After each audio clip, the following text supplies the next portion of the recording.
Hi, welcome to Kelly's Corner. Today I'm going to be showing you some highlights from a PJ Masks party that we threw for my daughter's 3rd birthday.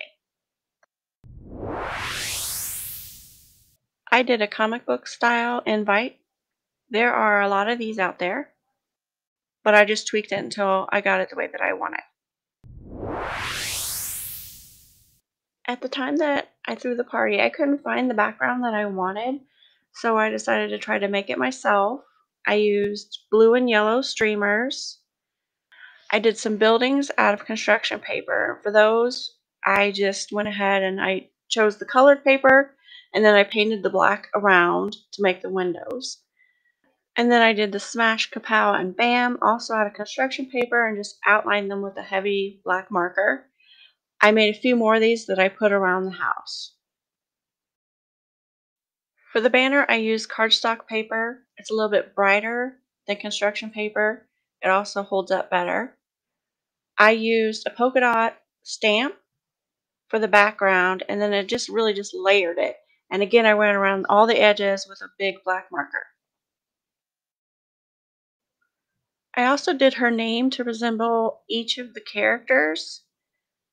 And then you can see Romeo is the exclamation point at the end. My son did that. And she loved them so much that they are still hanging in her room almost 3 years later.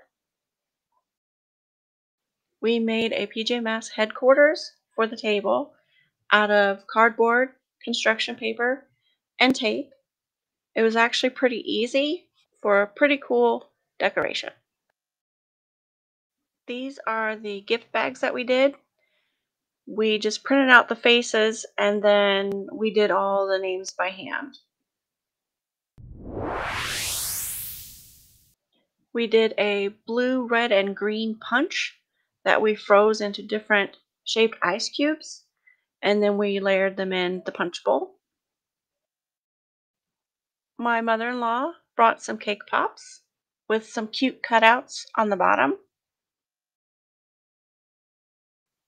Just a simple cake this year with some different tiers, and then we made a city skyline using some Starburst candies that we rolled out flat and cut into different shapes.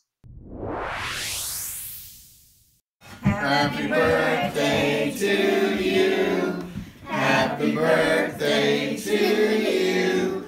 Happy birthday, dear Zoe. Happy birthday to you. Okay, now blow the candle. Oh, wow. Bro. Got some distance on that one. All right. Good job! There you have it. I think she liked it very much. Thank you for viewing. Please don't forget to subscribe, like, and share. Bye!